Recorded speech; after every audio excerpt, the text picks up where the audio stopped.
Hello student, आज हम Hindi grammar का चैप्टर 7 जिसका हेडिंग है कारक। पाठ का नाम है आपके कारक। तो मैं आपको सबसे पहले इसकी परिभाषा, कारक क्या होते हैं, कारक कितने प्रकार के होते हैं, ये सब पढ़कर समझाऊंगी। चलिए हम लोग स्टार्ट करते हैं। सबसे पहले हम पढ़ेंगे कारक की परिभाषा।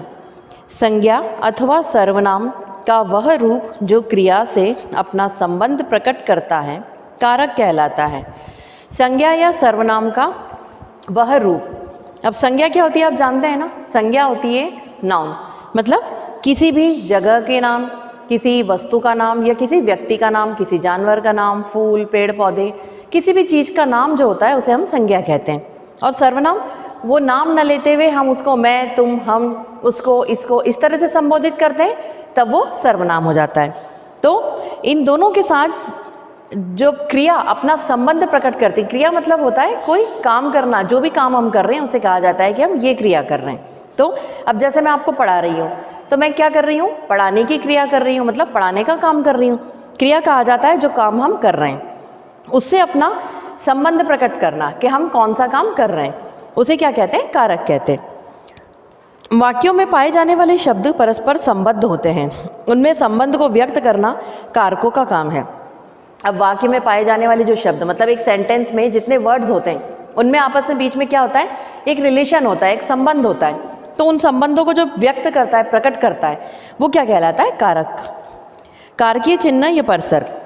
अब कारक के कुछ चिन्ह होते हैं, तो आपको पहले मैं कारक के चिन्ह बता देती हूँ। ने, को, से, के लिए, पर आदि शब्द चिन्ह द्वारा क्रिया से संबंध प्रकट करते हैं। ये शब्द चिन्ह कारकीय चिन्ह अथवा परसर्ग कहलाते हैं। मतलब जो कारक के चिन्ह होते हैं उन्हें हम कारकीय चिन्ह और परसर्ग दोनों बोलते हैं। अब देखिए कारक के प्रकार। कारक कितने प्रकार के होते हैं? कारक 8 प्रकार के होते हैं।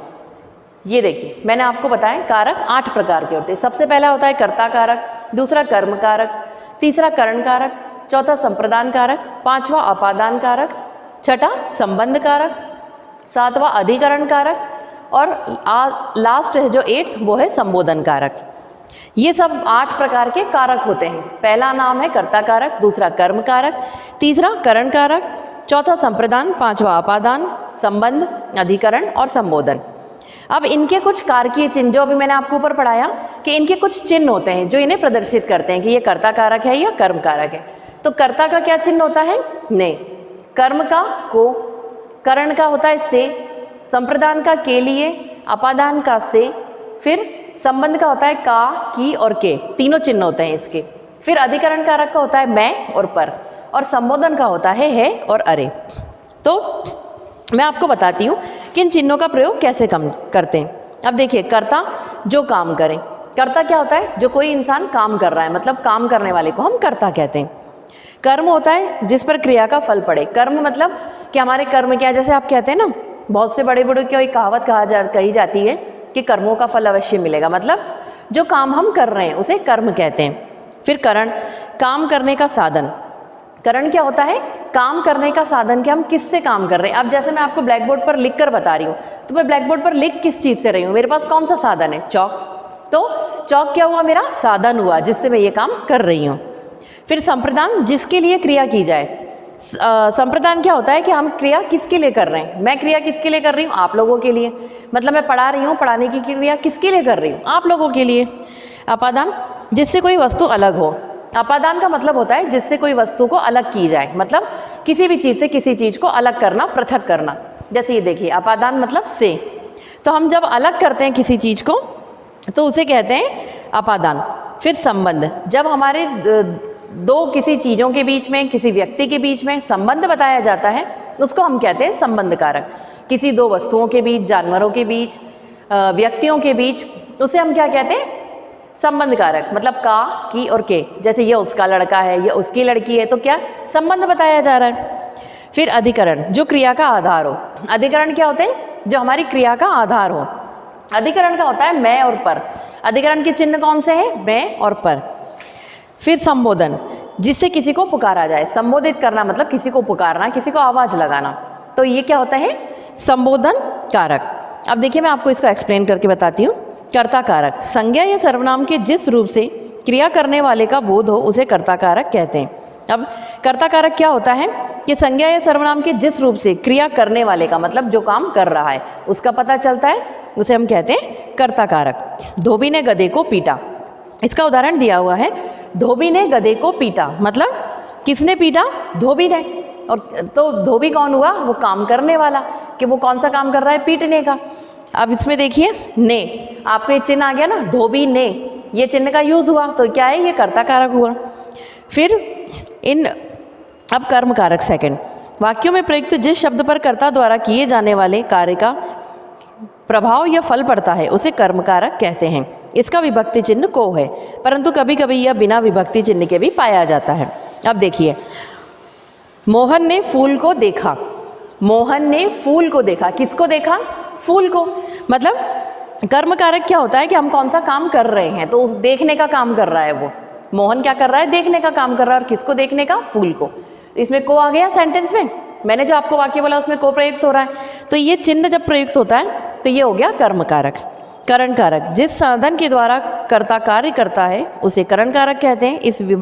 इसका विभक्ति चिन्ह से तथा के द्वारा है। अजय पेन से पत्र लिखता है। अब देखिए, करण कारक क्या है? से। इसका चिन्ह क्या है? से। तो हम एक वाक्य बोल रहे हैं, अजय पेन से पत्र लिखता है। अजय किससे लिखता है पत्र? पेन से। मतलब वो किस चीज़ से, साधन क्या उपयोग कर रहा है? अपादान करण कारक का मतलब होता है कि हम कौन सा साधन उपयोग में ला रहे हैं, मतलब कोई चीज़ कौन सी उपयोग में ला रहे हैं। साधन मतलब कोई वस्तु, कोई चीज़। तो करण कारक का विभक्ति चिन्ह है से।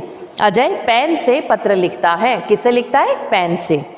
फिर संप्रदान कारक, जिस संज्ञा या सर्वनाम के लिए क्रिया की जाती है या जिसे कुछ दिया जाता है उसे व्यक्त करने वाले शब्द को संप्रदान कहते हैं। इसका विभक्ति चिन्ह के लिए होता है।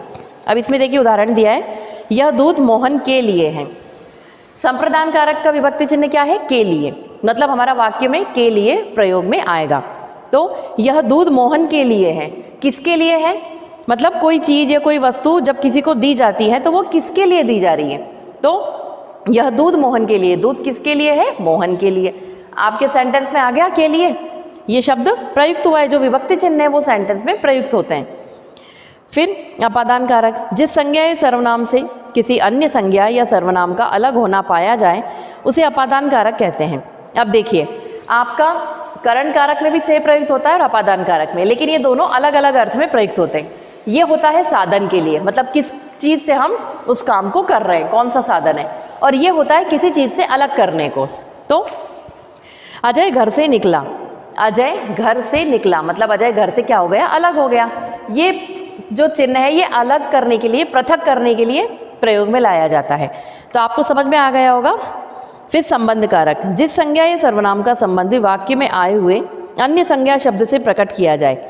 अब देखिए, मैंने आपको बताया था संबंध का क्या मतलब होता है? किसी से अपना रिलेशन बताना, किसी चीज़ का किसी चीज़ से रिलेशन बताना, या किसी इंसान का किसी से रिलेशन, संबंध प्रकट करना, उसे हम कहते हैं संबंध कारक।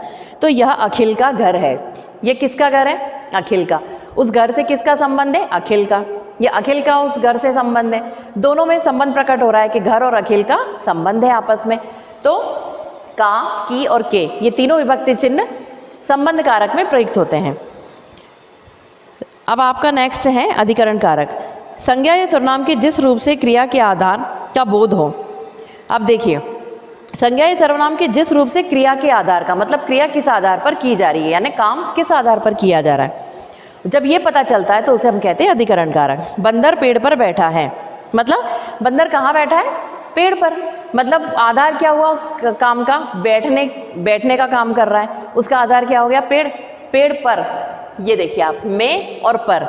जैसे कमरे में कोई है तो कहाँ पर है? कमरे में। आपका में और पर दोनों चिन्ह यूज हो रहे हैं वाक्यों में, उसे हम कहते हैं अधिकरण कारक। फिर है संबोधन कारक, जिस शब्द का प्रयोग किसी को पुकारने या सचेत करने में किया जाए उसे संबोधन कारक कहते हैं। अब मैंने आपको संबोधन का मतलब क्या बोला था? यानी पुकारा जाना, किसी को पुकारना, किसी को आवाज़ लगाना। तो हम उसको क्या संबोधन करके, किसी चीज़ से संबोधित करके ही पुकारते हैं ना, ऐसे तो नहीं कि कुछ भी कह के पुकार दिया। तो सुरेश यहाँ आओ, हमने सुरेश उसका नाम लिया, नाम से संबोधित किया। और उसे अगर नाम नहीं तो जैसे भाइयों, देश के उत्थान के लिए परिश्रम। अब कोई नेता भाषण देता है तो वो क्या संबोधित करता है? भाइयों और बहनों। तो ये क्या होता है? संबोधन करना, मतलब संबोधित करना कि हम उसे क्या संबोधित कर रहे हैं।